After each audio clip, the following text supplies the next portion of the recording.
Sir আমি বুঝতে পারছি ওর কন্ডিশন খুবই খারাপ, জীবন আশঙ্কাজনক, তাই তো? হ্যাঁ, এমনিতেও খুব উইক ছিল, স্বাভাবিক। সদ্য একটা বাচ্চার জন্ম দিয়েছে, আর এই সময়টার মধ্যেও খাওয়া দাওয়া ঠিক মতো করেনি। আসলে রণ তো টেক কেয়ার ঠিক করে করতে পারেনি, তখন তো ডিসিশনই নিতে পারেনি যে যে ও কি করবে এই মেয়েটাকে নিয়ে। বাচ্চাটার 9 মাসে জন্ম হলো, তার মানে প্রায় বছর খানেক আগে মেয়েটার সঙ্গে রণর কোথাও দেখা হয়েছিল, একটা সম্পর্ক তৈরি হয়েছিল। আচ্ছা, এই 1 বছরের মধ্যে কি ও তোমাকে ছেড়ে কখনো থেকেছে? না না, আমি এই রিসেন্ট কথা বলছি না, কিছুদিনের কথা আমি বলছি না, যে জঙ্গল থেকে ফিরে আসার পরে যে অনিয়মটা শুরু করেছে, এটা তো এই 1 বছরের মধ্যে ছিল না। স্যার আমার মনে হয় 1 বছর ধরেও জানতো না যে মেয়েটি প্রেগনেন্ট।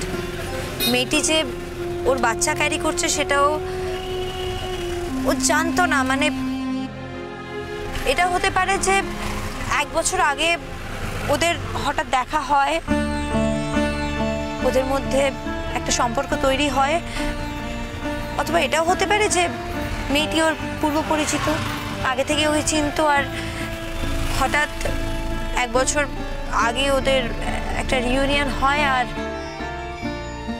ওদের সম্পর্কটা এগোয়।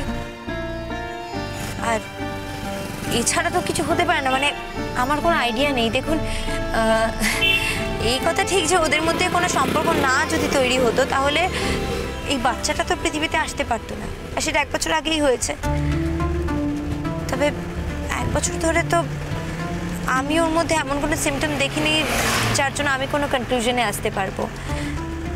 রণ আমাকে ছাড়া কোনোদিন কোথাও যায়নি, একবারই গিয়েছিল, একটা সাংঘাতিক কঠিন দায়িত্বের মধ্যে পড়েছিল, ওকে সেই কাজটা করবার জন্য বাইরে যেতে হয়েছিল। ও চলে গিয়েছিল, একাই থাকতে গিয়েছিল, পরের দিন আমিও চলে যাই। আর তাছাড়া যতবারই বেরিয়েছে ও বাড়ির বাইরে আমাকে নিয়েই বেরিয়েছে, কিন্তু কখনো যায়নি। তাহলে আমি বলতে পারছি না স্যার।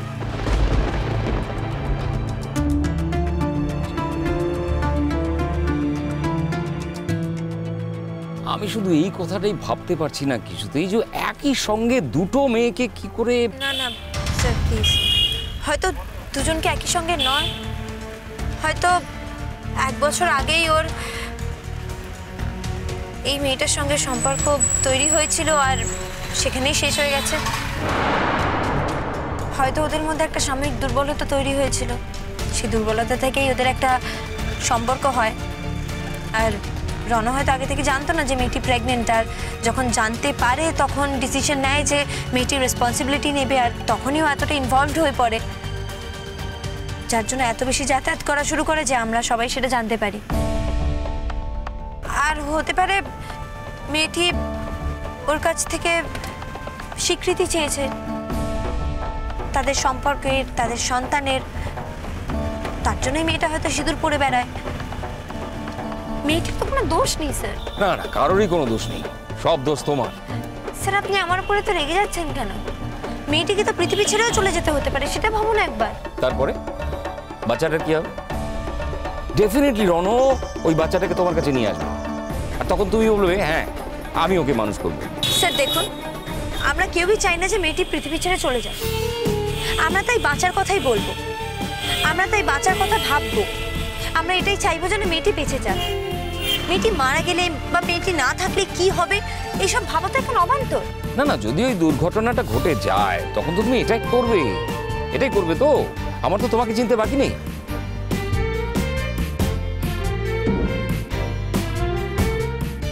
স্যার আপনি কি সাজেস্ট করবেন?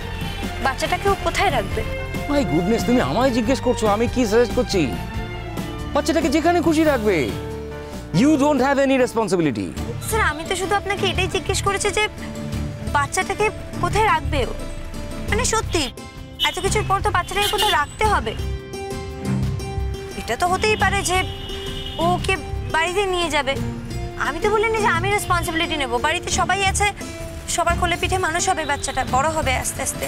আর তোমার কি হবে? আমার আর কি হবে, আমার তো যা হওয়ার হয়ে গেছে স্যার, নতুন করে তার কিছু হওয়ার বাকি নেই। দেখুন একটা কাজ বাকি আছে আমার, ডেফিনেটলি সেটা হচ্ছে রনকে ডিভোর্স দেওয়া, ওর থেকে সেপারেশন নেওয়া। অফিসিয়ালি আমি ওর স্ত্রী আর শ্রুতি ওর বউ। ওদের দুজনের বাচ্চা আছে। আর এই অবস্থা যেটা হয়ে রয়েছে তাতে একমাত্র রনেরই কমপ্লিকেশন সব থেকে বেশি হবে। আমি চাই না ওর কমপ্লিকেশন বাড়াতে। আমি এর থেকে যত তাড়াতাড়ি সম্ভব মুক্তি দিতে চাই ওকে। সব দায়িত্ব তোমার নাকি? সব দায়িত্ব আমার কি করে হবে স্যার? আমার যেটুকু দায়িত্ব আমি শুধু সেটুকুই করছি। ব্যাস ব্যাস এই সামনে। হ্যাঁ স্যার আমরা এসে গেছি। হ্যাঁ চলো।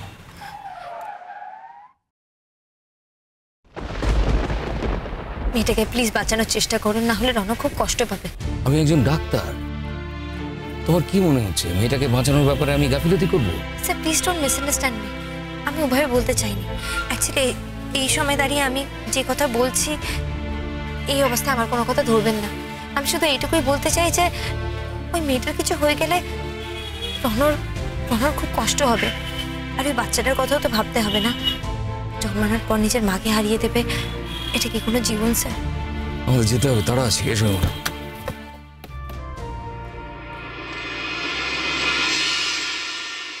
আপনার কি মনে হয় ডক্টর, পেশেন্টের কোনো আশা নেই? দেখুন, আমাদের পক্ষে যতটা করা সম্ভব আমরা সবাই করছি। অনন্য একটা ইঞ্জেকশন ইনজেক্ট করতে বলেছে, কিন্তু সেটা পুশ করার সাহস আমরা কেউ পাচ্ছি না।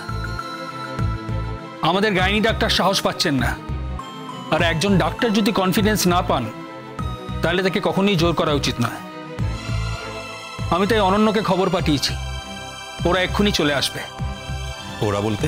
কেন, ওই যে সেই মেয়েটি যার সঙ্গে সেদিন আপনাকে আলাপ করালাম না, ওই যে অনন্য স্টুডেন্ট, ডাক্তারি পড়ছেন, তিনিও একসঙ্গে আসছেন। তোমার কোথায়? আমাকে ইমিডিয়েটলি পেশেন্টের কাছে নিয়ে চলো। হ্যাঁ অনন্য, এখন একমাত্র তুমিই ভরসা, তুমি পারলে কিছু করতে পারবে। চলো চলো চলো। ইমন, চিন্তা করবেন না, অনন্য স্যার শ্রুতিকে বাঁচানোর শেষ চেষ্টা পর্যন্ত করে যাবেন। আপনি তো জানেন উনি মিরাকেল জানেন। ইমন আমি জানি আপনি ভীষণই আপসেট হওয়ারই কথা। দেখুন, আমরা আমাদের মতো করে চেষ্টা করছি যাতে শ্রুতির কিছু না হয়। Will try our best. কিন্তু দেখুন, পৃথিবীতে মিরাকেল বলে তো কিছু হয়, আমরা সবাই সেটা নিজেদের জীবন দিয়ে জানি। আমাদের জীবনে অত্যাশ্চর্য এমন কিছু ঘটেই যায়, আমাদের সকলের জীবনেই সেটা অল্প বিস্তর প্রমাণ তো আছেই। শ্রুতি ঠিক হয়ে যাবে, এমন হতেই পারে যে শ্রুতি বেঁচে উঠলো, শ্রুতি কিছুই হলো না। আপনি যদি এভাবে চোখের জল ফেলেন তাহলে ওর জন্য সেটা অমঙ্গলই হবে। এখন কোথায় আছো ইমন?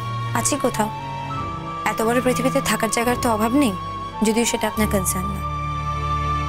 আপনি এখন এসব নিয়ে প্লিজ কথা বলবেন না, কারণ আপনি তো এখন নিজের ব্যক্তিগত সমস্যায় আক্রান্ত, তাই এসব নিয়ে না ভাবাই উচিত। ইমন, শ্রুতি সম্পর্কে যদি কোনো খবর হয় আপনি নিশ্চয়ই জানতে পারবেন। আর আপনার যদি কোনো আপত্তি না থাকে আমি আপনাকে জানিয়ে দিতে পারি। আর যদি আপনার বেবি সম্পর্কে কিছু জানার থাকে সেই খবরও আমি আপনাকে দিতে পারি।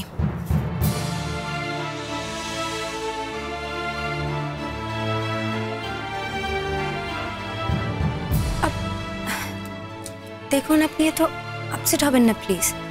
এত সহজে কেউ আপসেট হয়ে পড়ে? আপনি শ্রুতিকে ভালোবাসেন, আপনার ভালোবাসার জোরেই শ্রুতি আবার বেঁচে উঠবে। এত সহজে হার মানতে নেই।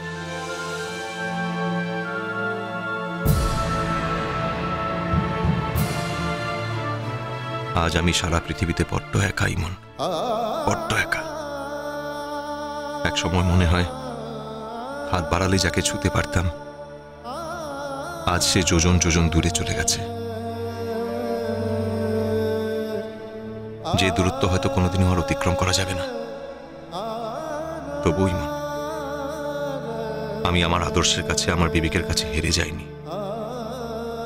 একদিন যদি কোনোভাবে সব সত্যি সামনে আসে, সেই দিন তুমি খুব কষ্ট পাবে আমার জন্য, খুব কষ্ট পাবে। হয়তো সেদিন আমি তোমার ধরাছোঁয়ার বাইরে চলে যাব,